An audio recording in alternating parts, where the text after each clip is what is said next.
Okay, hello. This is CrossPitch. For the next 30 minutes, I've gathered a caster from every important region across the globe. EU, MachtFisch, NA, BAS, OCE, TINS, and representing APAC, we have Gex.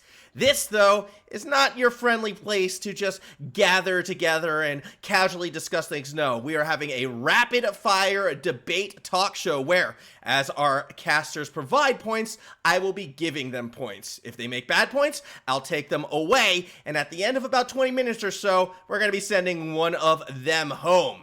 That said, here at CrossPitch, we value people who struggle, and we value people who, come in last place, which is why Gex will be the one opening up today with our very first topic in this ROSTER-MANIA. Gex, starting with you, who do you think is the biggest beneficiary of all of the roster swaps we've seen so far? Am I talking like from the APAC perspective here, Anywhere. or are we talking anywhere? Because I don't think it gets... It's just insane everywhere right now. So being like really focused on one region is going to be tough. I mean, look at America right now. You've got such an influx of EU players coming in. You've got players going everywhere to APAC. You've got OCE that's just going within itself just about everywhere. Craziest thing to me, I mean, being from OCE myself, I know I'm on as the APAC guest, but craziest thing's got to be just super lucky, just sitting out right now for me. That's complete insanity. Anyone want to interject? Look, no, okay. We can just Go, yeah, you yeah, go. We can just go. There's one right answer here, right? Kaio by a long shot. He's one of the best players that's been in all of that was in North America previously. He didn't do well when he got there. Now he's going back to Sam just so that he can play with Nip. Yeah, no, he's easily going to be the biggest transfer there. That man is going to basically do what he did last year on Furia and make it to every single land that we have.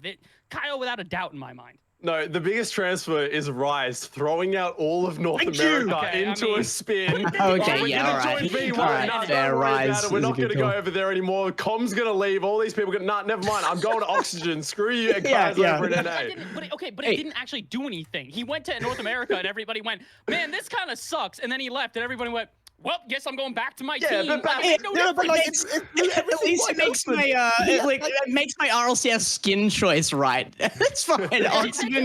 Oxygen car skin way up there now. No, but like he had the keys to like every single bit of ROSTER-MANIA juicy action in the palm of his hands. He was like, yeah, nah, bun that. I'm just gonna stay in EU because I can't be asked to. But that doesn't make it an probably double what he move earns right now. Just because Rise is a weirdo and decided to make everybody uncomfortable by throwing everybody off on their teams doesn't make the move impactful. Yeah, but Bass, what's happened is they've gone to V1 and they've said, hey, Bass, we don't want you anymore. You've kicked. Yeah, actually, last minute, you've gone, get out. Hey, actually, Bass, no, we were just joking, right? You can come back and join the team. That's fine, right? But at the same, but you talk in terms of impactful, he might have left an impact there, but his actual move to Oxygen, in my opinion, is basically, let's go, it's like on equal terms. It's like from one to another. The only team that really got like screwed over in that entire deal was Moist, because they're going to basically be like dead last in EU now. So like, all right. What? Wait, okay, two things. You're mental. A, because you're trying to predict EU. Which is not possible because no one can predict EU, not even EU people. Don't try to predict EU. Yeah, no, it's not going to work. It's not. That's not how it works. Second, I think Moist picking up Juicy is actually very, very interesting. Hey, like you're talking about Juicy. If we're speaking individually, who's got the most to gain from this ROSTER-MANIA? I think Juicy is that person. I think Juicy's probably made the biggest jump. But in terms of impact, again, Kaio going to South America, it goes from Sam having the club and what was it called? And I'm trying to think of it, Team Secret to now all of a sudden Nip is going to be the #1 team. Like they will be. Like it basically overtakes #1, whereas like Rise moving there doesn't make him overtake #1. It just makes another good team that we already knew was good. I'm still not counting APAC out of the discussion, by the way, for the ROSTER-MANIA. It's just that we don't know because APAC doesn't ever talk about itself. We don't know anything. Get the boring regions out of the way first. Oh yeah, sorry, yeah. And we can talk about the ones that are imaginary because we don't have any information. Fiber to GZ. Fiber is a player I've been wanting to see for so long, ever since gaming gamers back in, I think, season 9, season 10. Yep, I agree. One of those players I am so keen to see on a top 3 roster. GZ, they've done well before. Finn had a bit of issues, replacing that with Fiber, who has been absolutely peaking. That is a team I'm really hoping to see at a major in the next. Do we have any about Fiber? We said that on. But he's never had that opportunity. Yes, he did on Direwolves. He absolutely did on Direwolves. We can't call these Direwolves. They had the opportunity, but I don't think they are a top 2 team. They did well to even win a regional, in my opinion. I agree with you on that, but like. Yeah, now we're getting to see them on a pre-established team. We will see them. We will see what happens. A lot of pressure on Fiber, but let's actually talk about Fiber a bit. And that last team was on the Placeholders, a team that never found an org, and that's been a reoccurring trend. A lot of teams out there have not been able to find orgs for themselves, and I kind of want to talk about the viability of that. How come teams are struggling to find orgs? Where will they be able to get this one? Bass, you're currently in last place. You lead. Well, why am I in last? Okay, fair enough. At this point, the thing is that that's just going to be 2023 as a whole, though. The reality is that we're about to go into what will be a dark age for esports. That has nothing to do with the teams being bad. It has nothing to do with the teams not being viable. It literally is just the fact that 2023 is where we're going to see a lot of the initial investments in esports pull out. The only teams that are going to stick around are the ones that are not here for quick cash grabs. They're the ones that are profiting off of merchandise, that are doing good jobs at like making themselves, you know, viable in multiple ways, not the ones just looking for quick ROI. So I don't think that has anything to do with placeholders being bad as much as it is just, it's a hard time to pick up a roster right now. I don't think we're going to see a lot of teams get picked up. I think globally as well, it's going to be really tough to say that, oh, yeah, the orgs coming in is worth it when you've the sponsors aren't kind of there. I mean, we've got kind of a peak period now where that can start happening when you look across at stuff like the Commonwealth Games coming into esports and stuff like that as well. I mean, that's all in flux right now, but you can do some really, really crazy stuff if we start getting this on like televised anything, you know. That's where money starts to come into this, and then orgs get suddenly really interested. The thing is though, like, television isn't like the thing that we envision it to be. Like, yeah, obviously the jump to like mainstream television is big, but I think it's not necessarily a dark age either. Like Bass said, I think it's good that these quote unquote shit orgs are now out of the way, and we can have serious, financially viable and financially stable organizations get into the esport and make our esport as a whole better. But we've seen financially viable teams that still end up falling out. I don't think it necessarily has to do with how financially viable they are as much as it is what are they looking at for return on investment. Rocket League isn't financially viable though. If you look at we are tier 2 esports. Rocket League. I thought we had a hot take section. Rocket League is not financially viable. I can't speak too much about in comparison to somebody, so as somebody who has worked in multiple different esports at like a very like high level in terms of talking to Epic about what they're doing with Fortnite, Rocket League is infinitely more viable than Fortnite or a lot of other places. We have in-game skins, we have events that have direct kickback to the teams that are playing. You go and look at something like, let's say, I don't know, Apex. Where's the org support for Apex? I don't think saying that Rocket League is a non-viable option is accurate. I do not agree with that. And I think the problem that orgs are looking at though is the return on investment. And you talk about viable, is these players need to be doing things outside of just playing the game. We see so many successful content creators come out from these players. These pro players are just refusing to make content, refusing to give benefits to orgs, rather than just, hey, we're going to show up and, you know, wear your logo and show up on the day. Because but that's where the financial viability comes in, right? Well, I need return on investment. Like, if the players get that like paradigm shift into being like, okay, we actually or have some sort of clauses in their contract where they have to stream a certain set of hours per week, and the org gets some sort of percentage of those revenues, then yes, it can and probably will be very viable. But right now, that's not the case. But that's also not like where the majority of the money comes for these organizations. Organizations aren't profiting because their streamers are doing well. They are profiting because their streamers are popular, and then they capitalize upon that. Again, marketing. You have to look at the main places that people are making money are merchandising, sponsorship deals, things like that. Just being a successful streamer isn't the same thing as being a successful streamer who has merchandising deals, who has sponsorships, 30 seconds. Like that. And that's, again, that's pretty much the big point is that Rocket League is viable. We just need to have a lot less people who are acting like as if it's the doom and gloom era. The more 20 seconds, the more people are going to be turned away. 20 seconds, Gex, final word. It also comes down to the fact that, Bass, you were saying that it's viable. I think it's viable because of what Rocket League is as well. You don't have guns. You don't have whatever else. It is extremely marketable because it goes to a wide audience. Yeah, I mean, those are all interesting points, and I'm happy that we actually can kind of discuss this in this matter. However, it's now time for our next topic along the line, and we're going to call this one Loser's Choice. Now, I have sent Gex, who is currently sitting in 4th place, 2 topics to choose from, a little bit ambiguous. Gex, you get to choose one, and that is what we are going to discuss next. You don't need to reveal them if you don't want either. Do you want me to say it out loud or respond Up to in you. chat? Up to you. Do it. Do it. Let's go that one. Just because the other one hurts me a little bit personally. All right, then. So, our next discussion, Gex, of course, taking the lead. Third man is dry. Recently on stream, we saw, a little bit of discontent from some pro players being forced in the third man role, and this is one of the reasons why actually Moist broke up recently. Is the third man a doomed role, Gex? Can players learn to find their spot in that position, or will egos always reign true? Oh, ridiculous statement that it's a doomed role. I think that it's probably the least popular role for people watching on. Like, you're not going to get the fan base as the third man, but I think it's one of the most important roles in Rocket League right now. It's incredibly underrated. I think it's also not being valued by fans. In terms of actual players and people within the scene, I think everybody can agree third man might just be the most important role. Again, you go and look at that for version 1. Version 1 got the option to get Rise, and they didn't kick their third man in Torment. They kicked their second man in Com because they recognized that a good third man is hard to come by. And again, you're 100% correct, because a big issue that we're starting to see now is that a lot of the first and second men are starting to turn into just overall players. They don't necessarily stick to upfield and then end up getting themselves a lot of saves, which makes people think, oh, they must be the third man as well. So I fully disagree with saying that third man is not relevant. Tints, do you want to chime in on this one?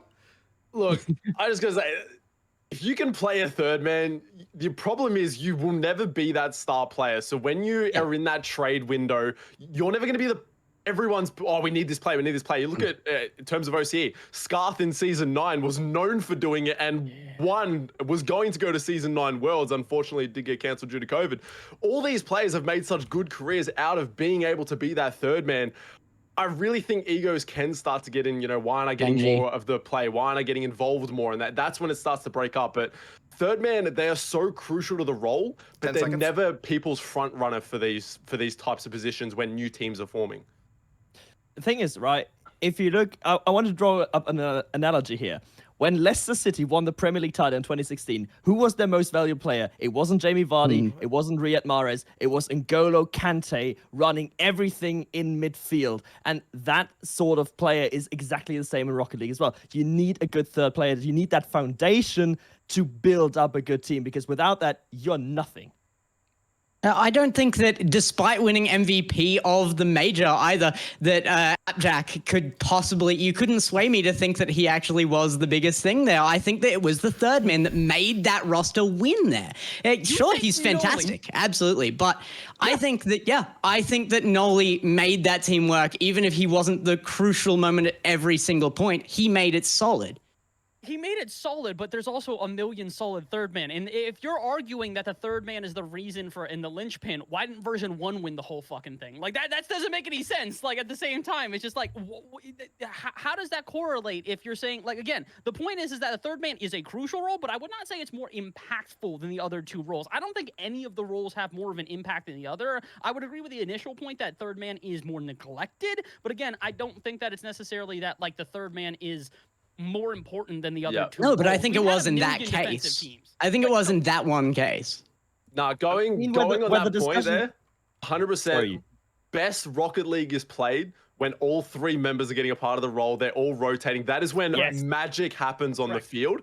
And there's nothing more important than seeing just that perfect rotation come in of all teams getting involved and all players are able to do anything they want on the ball. Absolutely. That is where that magic happens. A true team. Yeah. I was about to say, we have to go away from thinking of first, second, third man are distinctive roles to everyone just being dynamic. Everyone is involved. Everyone just wants and is able to play every part of the pitch that they need to play in that instant. And I think that's the move that Rocket League needs to make, and that's the move where the rosters, and especially with coaching, that's the direction it needs to head to. Well, Most people have figured that out. The only team that seems to not understand what we're talking about, by the way, is NRG. They still have yet to figure out. No, seriously. 5 seconds.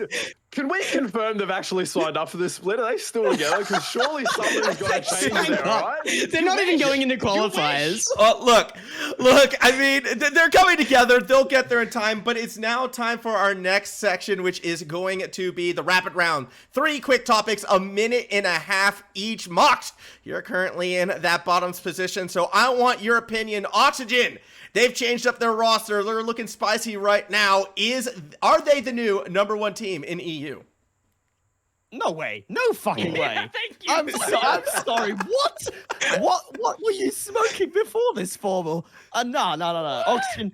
I mean, they made a sideways move. They made maybe a slight upwards trend, but they made a sideways move. Oli was absolutely on point last split. He was great on LAN as well, and those players are rare to find. He's been replaced by another player that's great at LANs and struggles online in Rise. 10 seconds. But I think overall it's a sideways move.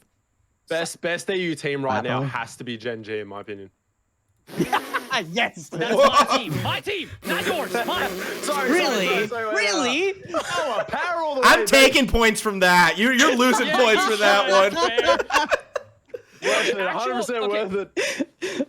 10 What seconds. a hot take, Tins. So hot. How are we saying, by the way, that Oxygen are the best team in EU when the reality is that they've literally gotten worse every event since they won? How is this a better? They could get literally God, and I still don't think that team would overtake KC or Moist Esports. Like what? All right. Well, back to Tins then for our next quick topic. Real fast one. Players to watch for. Who's going to be the breakout player next split? Go. Oh, I actually have no idea when it comes to this. I'm going to be honest. Look. Oh, that's another point gone. All right, look, I'm sticking with OCE. All right, we're sticking with OCE. It's going to be Amphis. We're going to see Amphis back in Season 10. That's that fair. absolute peak coming out from Amphis. Power, they're going to make a top 8. They're going to get a 3rd spot for the region of OCE. Power are going to do it. I'm putting my faith behind them. Not believing in Smash, it's lunacy to me. Not believing in Smash is lunacy. Okay, no. That's a point gone. The I'm gonna longest bring us standing back roster. to reality here and go for an actual player who showed up last split and is going to this one. Noah Saki is going to be Impact Player of the Year. I'm telling you right now. This kid, he was good last season. He was taking down Moist, BDS, almost beat KC. Now that they actually have some chemistry, Noah Saki will be that guy that everybody goes, wow, we should have picked him up before he went to WR. I swear to you, I promise. I actually am siding with Tins on this one just because the thing to watch for me is always just on a personal level. And I think that OCE has so many young players coming in. It's always going to be a young player. It's always going to be somebody new coming out and showing me something interesting. And I think that OCE has so much interesting right now. How do we feel about Smokes? No. All right. No? No. Not even Smokes. close. No one's even thinking No. Smokes. Wow. Okay, Back to 9. here's what I really think. If we talk about EU Impact player and someone that's going to break out next split, it's going to be Tox from EG. Good shot. We do need to move on to the next topic, though. We do need to move on to the next topic. Going to put it in. The next topic, of course, being we've been seeing an increase of bots recently in invading games, and it's been annoying. People have been blaming BAKKAS mod for it. So the question, which I saw proposed, would we be willing to give up BAKKAS mod if it gets rid of bots from solo queue? No. Yes. No. Actually, no, because it's too impactful. Actually, I take that back. There's like, again, people think about BAKKAS mod as just a training program. I don't think most people, just outside of like probably this group and people behind the scenes, recognize that BAKKAS mod is how we have RLCS. We don't have an RLCS overlay without BAKKAS mod. That doesn't exist. That's what I've been talking about on Twitter. I ran into some bots the other day, and somebody new started following me and went on this big rant about how Psyonix hates the game, blah blah blah, because they're not doing something like this. I'm like, it's a delicate situation. You can't just remove BAKKAS mod because it's such a powerful. It's a utility tool. Like, this thing is being used in everything. This is not just, check what rank I am, change the color of my car. This is everything from ground up. You're all really just like missing the key part of this. Yeah, 30 Backsport does all seconds. that boring stuff, but how am my placebo is going to ruin itself if I can't have an all-black car with black Infinium? I need that all-black car when I'm playing in ranked, or I'm not going to be able to get. I'm going to be back down to diamond, all right? This is a good take. This is If you want to give it the points, my full black car, all right? Look, it's a good take. Look, it's a very good take. We're giving him 1 point.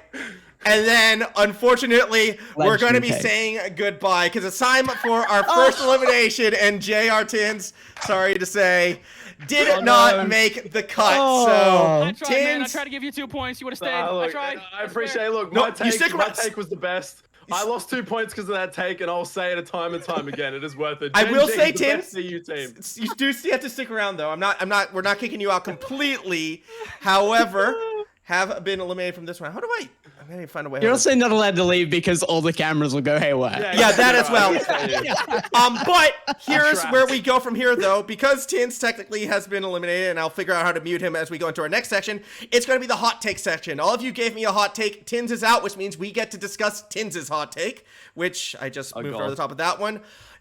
New split and the point structure is forcing teams to split up and not get very heavily punished for them. This, of course, is his reference to the fact that as with the winter and the spring split, points are going to be worth more and more, so you can get away with dramatic roster changes. We will start with you on this one. I kind of agree with it. I think that the points format. The one thing I think is wrong is the use of the word punish here. I think everybody has already been punished by the format here that isn't like, if you don't go to the major, if you don't do well at the major, that's it. Like, everybody beyond that can do what they want now. And that's the point that Tins brought up, I think. And I agree with it. I fully disagree with this, I'll be honest. The main reason I disagree with this is because of the fact that the third regional is literally based around, do you have enough points to qualify for it, which is quite literally encouraging teams to stick together. If you don't stick together, you have zero chance, especially considering people seem to forget it's cumulative points over the whole year, not per split. So if you're trying to make it to that third regional, you need to have been doing well throughout all of the splits combined, not just the individual split. So I don't think it's punishing at all. I think the reality is that this is the first time Rocket League has actually had a little contingency for why you should stick together. Because last year, split up, fine, you can still probably make the major, make the third regional. You split up now, you're both kissing the regional as potentially the major goodbye. Yeah, no. The thing is, though, because honeymoon periods exist, right? That's a problem when you're teaming with a new. You can switch out one player, right? And thus honeymoon periods are a thing. I think it's not I wouldn't say forcing teams to split up, but it's definitely encouraging teams to split up. If it doesn't work well for one split, we've identified a problem, or two of the three have identified a problem. Just kick the third, get a new one, and try it again, because the points still carry over, right? That's what you said. I think it's encouraging teams to split up. I think the only format that doesn't encourage teams to split up would be league play. Do we go to league play then, Gex? Yeah, let's go to league play. I think it's valid going to league play from that. That's a good segue. Okay, I got like 8 different responses. No. Okay, 6. Look,